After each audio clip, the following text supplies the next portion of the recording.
I spent 20 years, and every dollar I ever made to give my son, Leo, a life I never had. I built a business from scratch to pay for his private schools, his sports cars, his carefree existence. And how did he thank me? He tried to have me killed, not by a hitman, but by the bears and wolves of Alaska, all for a payday he was too impatient to wait for. This is the story of how my own flesh and blood tried to erase me, and how I rewrote his future instead. Stick around to see how it all unfolds. The smell of burnt oil and hot metal, that's the scent of my life's work. It's not a perfume most people would choose. But for me, it's the smell of sacrifice, of long nights and busted knuckles. It's the smell of the empire I built for my son. Here, in the main garage of Harper's Auto, my first location. The air is thick with it. I ran a hand over the cool, painted steel of a vintage Mustang on the lift, my reflection staring back from its polished fender.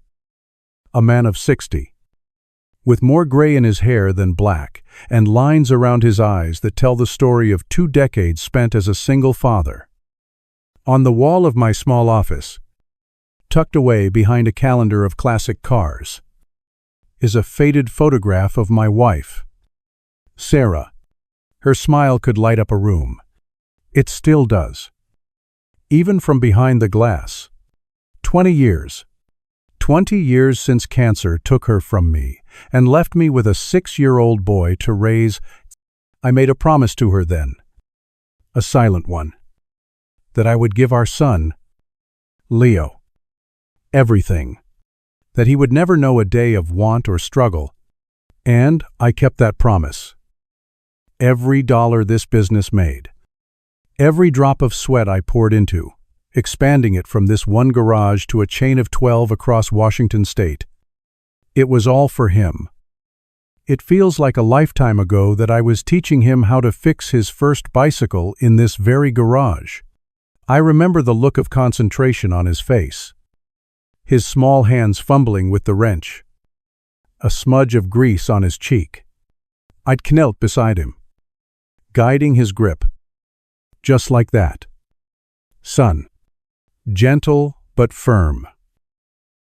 When he finally tightened the bolt himself and the wheel spun true, his face broke into a grin that was pure Sarah. He looked up at me, his eyes shining. I did it. Dad. You sure did. I'd said, ruffling his hair. One day, all this will be yours, son. But that little boy is gone. The man who wears his face now is a stranger to me.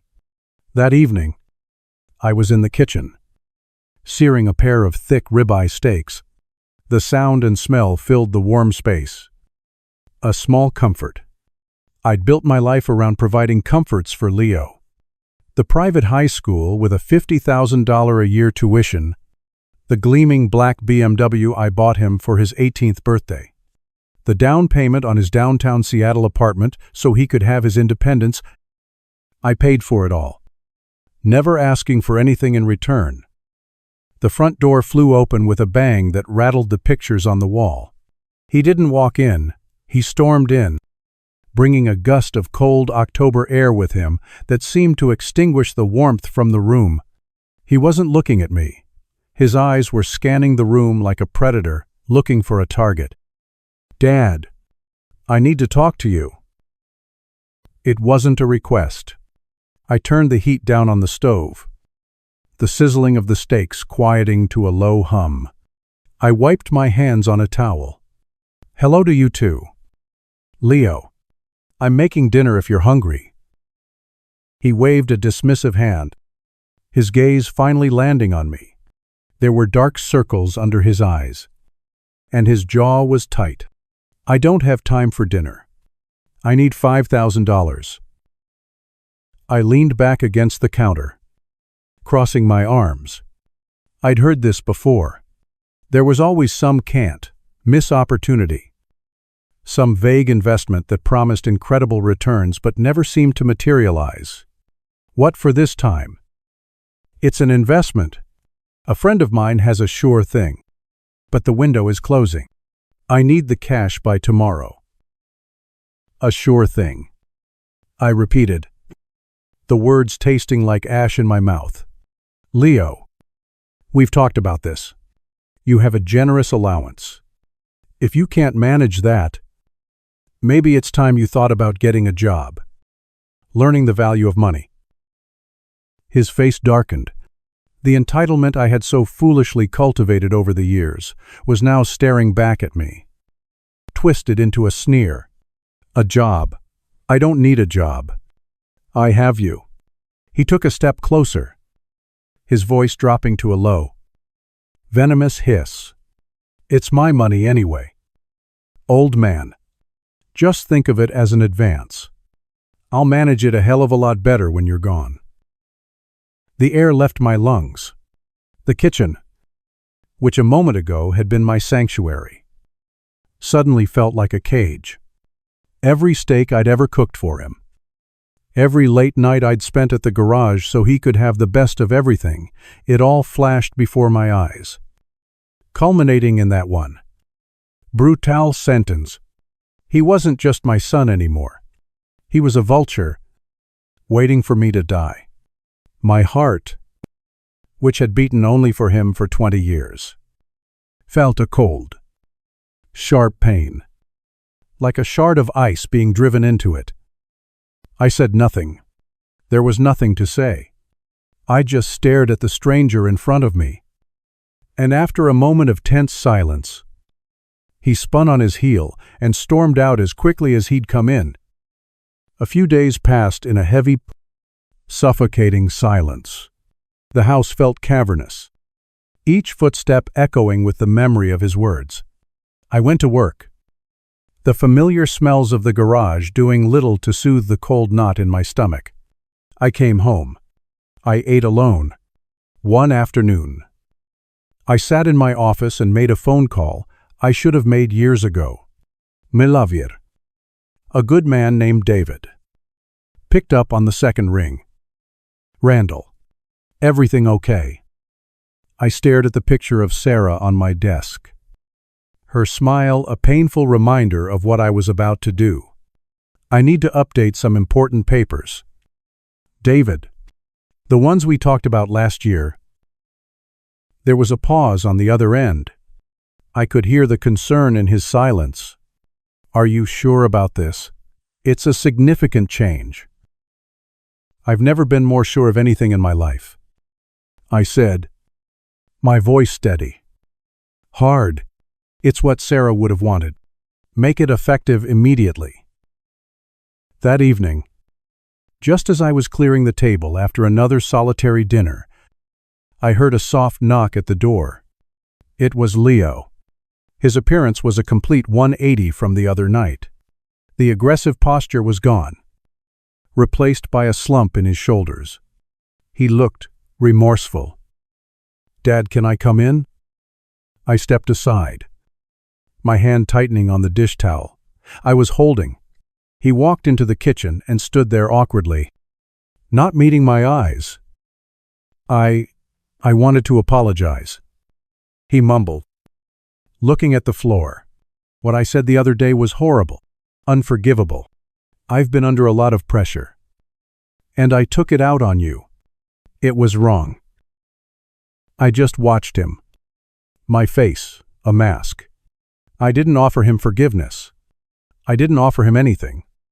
He seemed to take my silence as a cue to continue. He finally looked up, and I saw a glimmer of the boy I used to know in his eyes. Or maybe I just wanted to. I was thinking, he said, his voice hesitant. Remember those camping trips we used to take up in the Cascades before, you know? He didn't have to say it. Before he became a man who valued money over his father, I was thinking, maybe we could do something like that again. Just you and me. To reconnect. He suggested a trip to Denali National Park in Alaska. He'd always wanted to go. he said. He painted a picture of us fishing, hiking, sitting by a campfire. Like the old days. A bonding trip. A chance to heal. Every rational part of my brain was screaming. A man doesn't go from wishing you were dead to planning a sentimental vacation in 3 days. But then there's the other part of your brain. The part that's a father. The part that remembers holding a small, trusting hand. That part whispered that maybe, just maybe, he'd hit rock bottom and realized his mistake. Maybe this was his way of trying to find his way back. It was a fool's hope. I knew, but it was the only hope I had. Okay, Leo, I heard myself say, the words feeling foreign. Alaska sounds good. His face lit up with a smile that looked genuine. And for a moment, the ice around my heart thawed just a little. Great. Dad, I'll book the tickets. It'll be amazing. He left soon after, full of excitement and plans. I stood in the quiet house.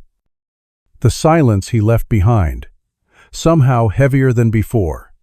A few days later, as I was packing my duffel bag, I went through an old footlocker at the back of my closet. It was filled with things from a life I rarely spoke of. My time in the Army. I pulled out a few items, a thermal undershirt, a good pair of wool socks, and at the very bottom, a heavy, brass-cased military compass. It felt solid and real in my hand. I polished its glass face with my thumb and slipped it into the pocket of my jacket. I told myself it was for old time's sake. A nostalgic trinket for a trip meant to recapture the past. A small part of me, a part I refused to listen to. I knew I was bringing it for another reason entirely. I was packing for a trip with my son, hoping to find the boy I'd lost, but preparing, just in case, to face the man he'd become. The flight to Anchorage was quiet. Below us, the jagged, snow-dusted peaks of the Alaskan range tore through the clouds like a row of broken teeth. The sheer scale of it was humbling. It was a beautiful landscape, but a brutal one. It didn't care about your hopes or your plans. It just was. A perfect place to get lost. At the gear rental shop in a small town just outside the park. The first real warning bell went off in my head. The walls were lined with maps, animal pelts, and laminated photos of tourists holding up giant salmon. The air smelled of canvas and waterproofing spray. A cheerful, bearded man behind the counter spread a large topographical map out for us, his flannel shirt worn soft at the elbows. "So, you boys looking for a good route?" he asked, his voice friendly. "The main loop by the river is beautiful this time of year. Plenty of folks around. Good fishing." Before I could answer, Leo pointed to a thin, dotted line that snaked deep into the northwestern quadrant of the map. Far from any of the marked campsites or ranger stations. "What about this one?" The man's smile tightened just enough for me to notice. He pushed his glasses up his nose and leaned in, his cheerful demeanor replaced by a professional seriousness. "Ah, the old Trapper's Trail. That's pretty remote territory. Son, not for the faint of heart. We've had reports of a lot of grizzly activity up that way. A big melee. Old. And not scared of people. And the wolves are getting bold. Running in a larger pack than usual this season. Plus, you get no satellite signal in those valleys. You're on your own out there. Truly. We'll be fine," Leo said. His tone was so dismissive it bordered on arrogant. He pulled a credit card from his wallet and slapped it on the counter. "We want privacy. Get away from it all. We'll take 2 full kits. A satellite phone. And the best bear rifle you've got.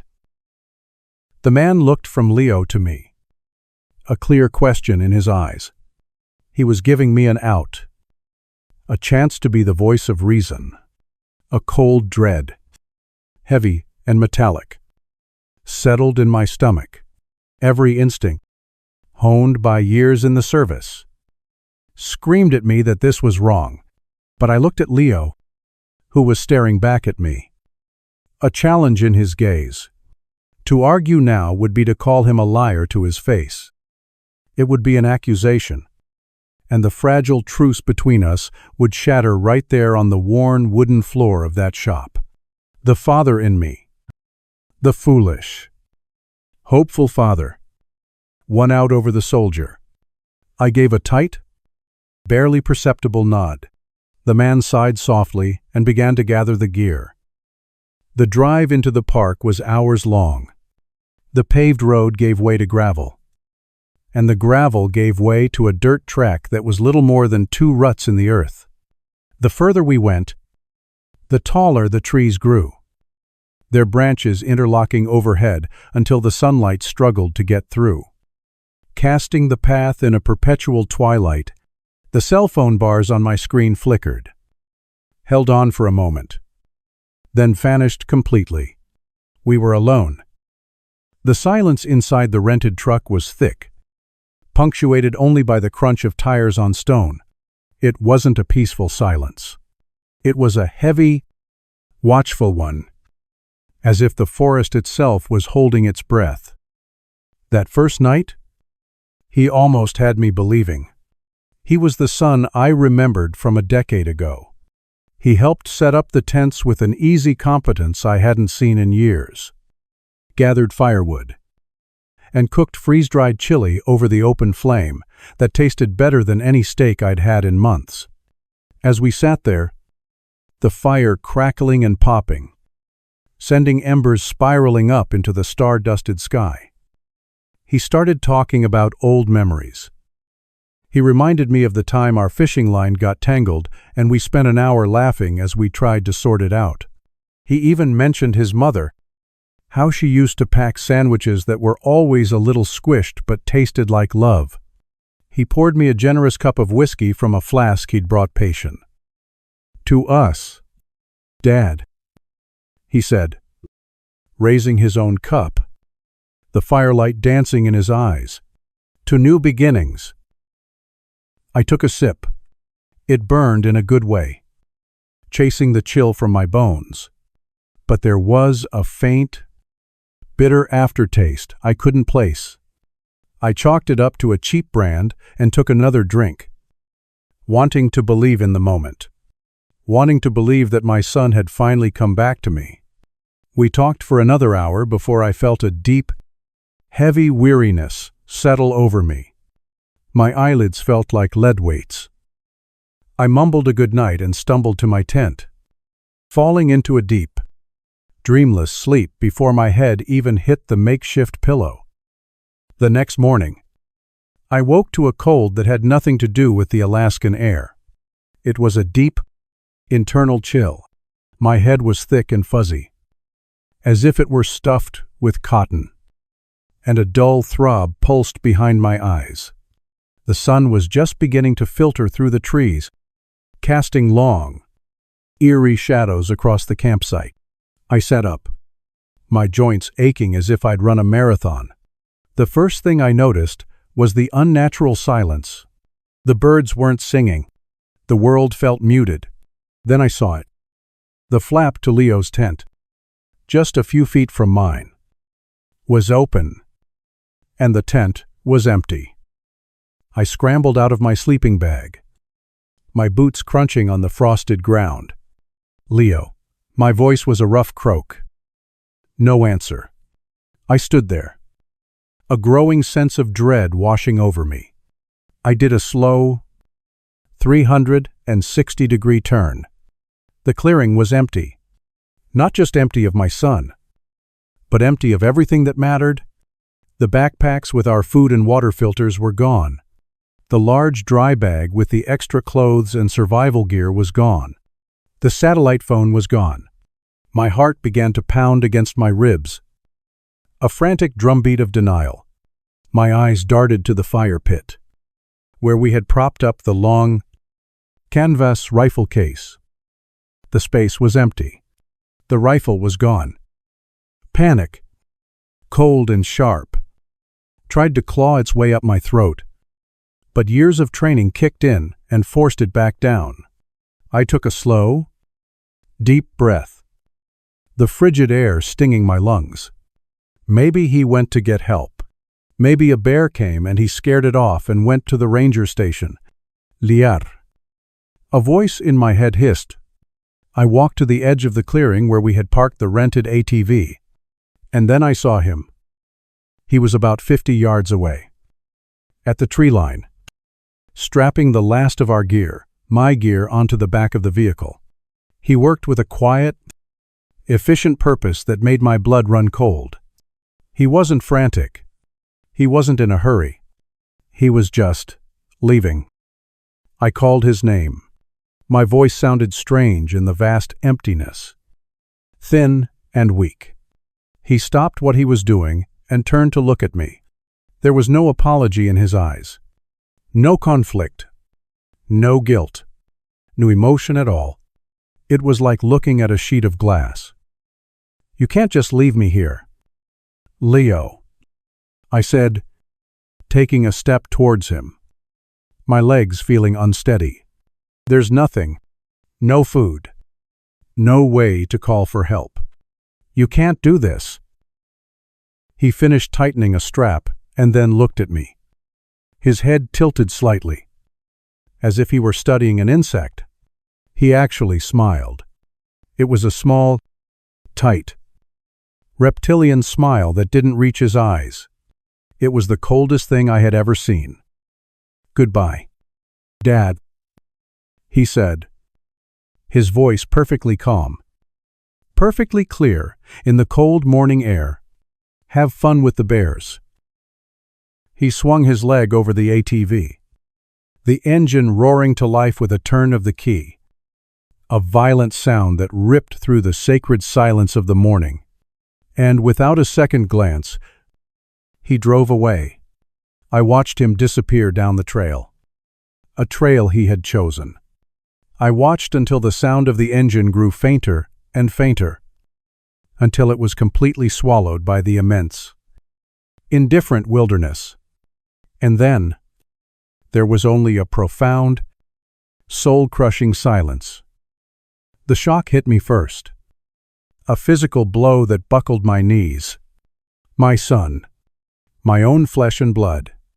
He had just left me to die. The grief came next, a wave so powerful it almost drowned me. The little boy with grease on his cheek was a ghost, a memory murdered by the man he had become. The man who just left was a monster I had created. But then, as I stood there shivering in the empty clearing, something else rose up through the shock and the grief. It was cold and hard and clear. It was the soldier I used to be.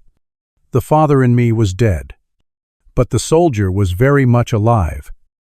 He made one fatal mistake. He assumed he was leaving a soft, 60-year-old mechanic to die. He forgot who I was before I was his father. He forgot about the years I spent learning to navigate, to survive, to fight in places far worse than this. My hand went to my jacket pocket, my fingers closing around the cool, solid brass of the military compass. It was still there. He had overlooked it. I pulled it out. The needle quivered for a moment before settling, pointing north. I knew the main park road was roughly 30 miles to the west. It was a long walk, a dangerous walk, but it was a direction. It was a start. I took one last look around the empty campsite, the scene of my own execution, then turned my back on it and started walking west. The real fight had just begun. As dusk began to settle hours later, painting the sky in shades of bruised purple and bleeding orange, I found a small rock overhang to serve as a shelter for the night. I was exhausted. My stomach, a hollow ache, and the cold was sinking deep into my bones. And that's when I heard it. A single, mournful sound that echoed through the valley. A wolf's howl. It was answered by another. Closer, this time. And then a third. From a different direction. They were talking to each other. They knew I was here. I was in their territory. I was alone, unarmed, and the long, cold night was just beginning. I pressed myself back against the cold, damp stone of the overhang, making myself as small as possible. The fear was a living thing, a cold coiling in my gut. But it was a familiar fear. It wasn't the hot, blinding panic of a civilian. It was the cold, focused alertness of a soldier. My breathing was steady. My senses were on fire. Every snap of a twig, every rustle of leaves, was magnified in the deepening gloom. The howls came again. A complex, chilling chorus that seemed to pin my location exactly. They were closing in. But they were cautious. They were testing me. I spent the night without sleep, my back against the rock, my eyes scanning the darkness. The hours stretched into an eternity. Thirst was a constant, dry rasp in my throat, and the hunger gnawed at my stomach. Adul, persistent ache. But worse than that was the cold. It was a physical enemy, seeping through my jacket, stealing the warmth from my body, making my muscles stiff and my joints ache. When the first gray light of dawn finally broke through the canopy, I was stiff, exhausted, but alive. The wolves were gone, their voices silenced by the coming day. The first order of business was water. I followed a barely there game trail downhill, my ears straining for the sound of a stream. After an hour, I was rewarded by a faint gurgling. I found a small, clear brook tumbling over mossy rocks. I knelt and drank deeply. The icy water, a shock to my system, but a blessing all the same. I drank until my stomach hurt, then splashed the water on my face, trying to wash away the fatigue. Food was another matter. I recognized some edible berries, the kind you only eat if you're starving, and forced them down, their bitter taste doing little to quell the hunger. My body was a machine, and it needed fuel. I was 60, not 20. I didn't have the reserves I once did. Every step was a calculated expense of energy. I kept moving west, using the compass and the sun. The terrain was brutal, a constant series of steep inclines and sharp descents. The forest floor, a tangle of roots and rocks. By midday, my legs were burning and my back was screaming in protest. A part of me, the part that was just a tired old man, wanted to lie down and give up. But then the image of Leo's smiling face would flash in my mind. Have fun with the bears. And a cold, hard anger would surge through me. A fuel more powerful than any food. I wasn't just surviving for me. I was surviving for Sarah's memory. I was surviving to make sure that her legacy, our legacy, didn't end up in the hands of a monster. Late in the afternoon, my luck changed. I broke through a thicket of trees and stumbled upon a set of tracks in the soft earth. They weren't from a deer or a bear. They were tire tracks. Wide, knobby tires. An ATV. A wave of adrenaline shot through me. I wasn't just wandering anymore. I had a path to follow. I followed the tracks for another hour, my pace quickening with renewed hope. And then I heard it. It wasn't the howl of a wolf or the whisper of the wind. It was the distinct, mechanical roar of an engine. The sound grew louder, closer. I pushed my way out onto a wider clearing and saw them, 4 ATVs, thundering down the trail towards me. I stepped into the middle of the path and raised my hand. The lead rider, a man about my age with a weathered face and a thick gray beard, slowed to a stop a few feet from me, his companions pulling up behind him. He pushed up his helmet's visor. His eyes narrowed with a mixture of curiosity and suspicion. "You're a long way from any of the marked trails, old-timer," he said, his voice a low rumble. "You lost." I took a moment to catch my breath. Leaning on my knees, I looked up at him, making sure he could see the exhaustion, but also the clarity in my eyes. I wasn't a panicked man. I was a man with a story. "My son left me here," I said, my voice hoarse but steady. "He took all the gear. He left me to die." The man, whose name I would learn was Ethan Vance, stared at me for a long moment. I could see the skepticism in his face, warring with a flicker of concern. One of the other riders, a younger man, laughed nervously. "That's a hell of a story, buddy." I ignored him and kept my eyes on Ethan. I gave him the details. The name of the rental shop, the description of the bearded man behind the counter, the exact trail Leo had chosen on the map, the make of the rifle, details that a lost and confused hiker wouldn't know. Ethan's expression slowly changed from suspicion to shock, then to a quiet, sneering anger. "That bastard," he finally said, his voice low and dangerous. He looked back at his friends. "We're taking him back." He turned to me. "My name's Ethan. I used to be a park ranger in this territory. I know these woods like the back of my hand. Your boy took the long way around. We take the service trail.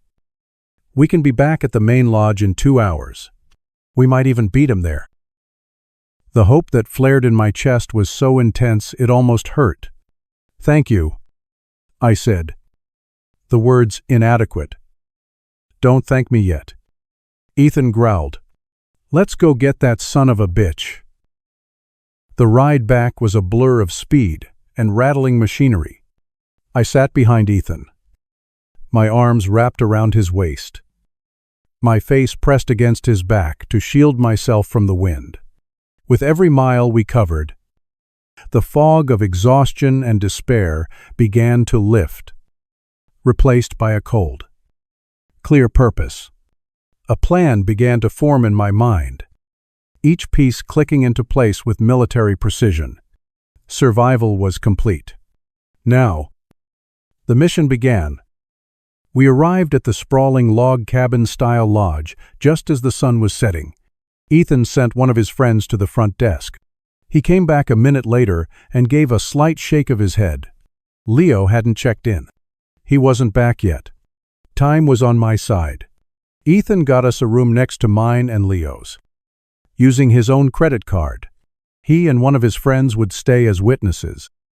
The moment I got into my room, I stripped off my dirty clothes and stood under a scalding hot shower, letting the water wash away the dirt and the cold. But it couldn't wash away the anger. When I stepped out, I felt like a new man. I put on the clean clothes I'd left in my suitcase and made 2 phone calls. The first was to my lawyer. "David, it's Randall. Execute the plan, confirming our last conversation. The revised documents are active immediately." "Correct. Good." The second call was to the local state trooper's office. I explained the situation calmly and concisely, giving them my name, my son's name, and the details of the attempted murder. I told them I was setting a trap and that I would call them back when I had a confession. The officer on the other end was skeptical, but agreed to have a car waiting nearby. The final piece was the trap itself.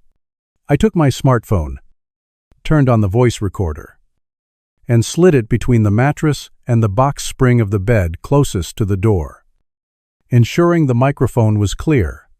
I rumpled the bed sheets, splashed some water on my face to look distraught, and sat down in a chair in the corner of the room, turning the lights down low. I practiced taking shallow, shaky breaths.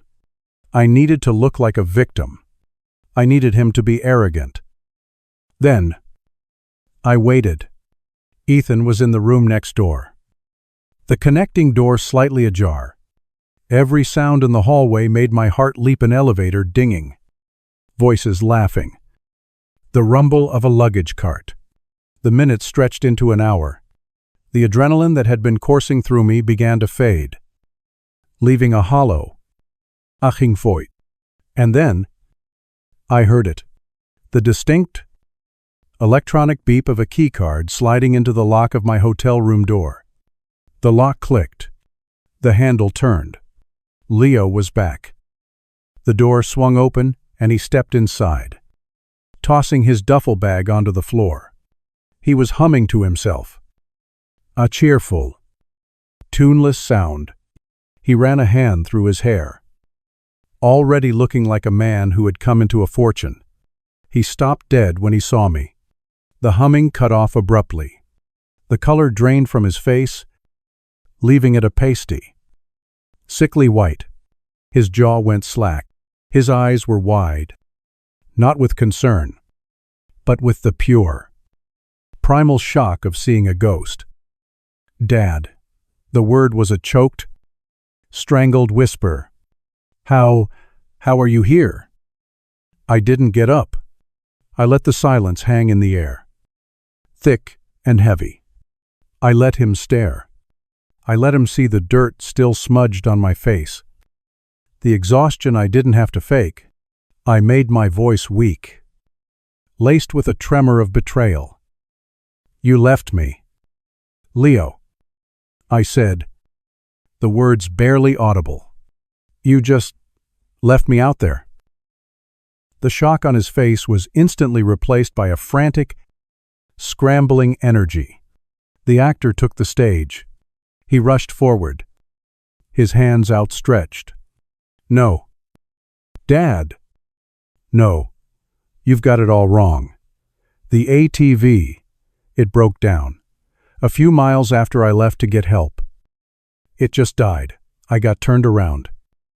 Lost, trying to find my way back on foot. I was so scared. I just got back to the main road. Hitched a ride. I was going to tell the Rangers. I swear I was on my way right now. He was talking fast, tripping over his words, his eyes wide and pleading. It was a masterful performance. If I hadn't seen the cold, dead look in his eyes that morning, I might have even believed him. I let him continue, letting him weave his web of lies. I played the part of the confused, traumatized father. But all the gear, the rifle, you took everything. Son. I thought I might need it, he said. The lie coming easily. To survive, to protect myself, while I looked for you, I took it for us. I let him dig his own grave, layer by layer. I leaned forward in my chair, my voice just a whisper. But it cut through his frantic excuses like a knife. So you didn't load everything up. Look me right in the eye, and tell me to have fun with the bears. The room went silent. Utterly, completely silent. That one specific phrase, the one he thought no one else would ever hear, hung in the air between us like a death sentence. It was the one thing he couldn't explain away. The frantic energy vanished. His face crumpled. He knew he was caught. That was my cue. Slowly, I pushed myself up from the chair. My posture changed. I was no longer the frail, broken victim. I stood tall, my back straight. The soldier, my voice, when I spoke again, was no longer weak. It was as cold and hard as the Alaskan rock I had slept on. Every word. Leo, Every pathetic lie you just told me. It's all right here. I reached down, my movements deliberate, and pulled my smartphone out from between the mattresses. I held it up, the screen glowing in the dim light. The red bar of the active voice recorder was impossible to miss. His eyes locked onto it, and a sound escaped his throat, a high, thin whimper of pure terror. And by the way, I continued, my voice devoid of all emotion, all fatherly affection. I made a phone call before you got here. To David. I confirmed some changes we'd discussed. You've been written out of my will. Everything, the business, the house, the investments. Every last penny is being placed into a trust. It will fund the Sarah Harper Scholarship for underprivileged kids who want to become mechanics. Your mother's legacy will be used to build lives, not to fund yours. You get nothing. The finality of it hit him harder than any physical blow. It wasn't the threat of jail that broke him. It was the money. The inheritance he had tried to kill for was gone, vanished into thin air. A guttural sob tore from his chest, and he collapsed to his knees on the cheap hotel carpet. No, Dad. Please, he wailed, his voice cracking. You can't. It was a mistake. I was scared. I wasn't thinking. Please. Don't do this. He started to crawl towards me, his hands clasped together as if in prayer. But it wasn't remorse in his eyes. It was the pathetic, groveling desperation of a thief who had been caught empty-handed just before the score of a lifetime. There was a sharp, authoritative knock on the connecting door to the other room. Before Leo could even react, the door swung open. Ethan stepped in, his face a mask of grim satisfaction. He was followed by a tall, uniformed state trooper. Ethan didn't say a word. He just pointed a thick finger at the sobbing figure on the floor. That's him. Officer. The trooper moved with a calm efficiency, pulling Leo to his feet by his arm. Leo struggled, still babbling. No. Wait. It's a misunderstanding, Dad. Tell them. The trooper ignored him, spinning him around and forcing his hands behind his back. The sharp, metallic click of the handcuffs snapping shut echoed in the quiet room. It was the loudest, most final sound I had ever heard. As they led him away, he was still screaming, pleading, calling my name. The door to the hallway closed, and silence descended once more. I didn't feel the rush of victory I had expected. I didn't feel joy. I just felt empty. A vast, hollow ache where a father's love used to be. I walked to the window and looked out at the dark, silent mountains, their peaks like jagged shards of glass against the night sky.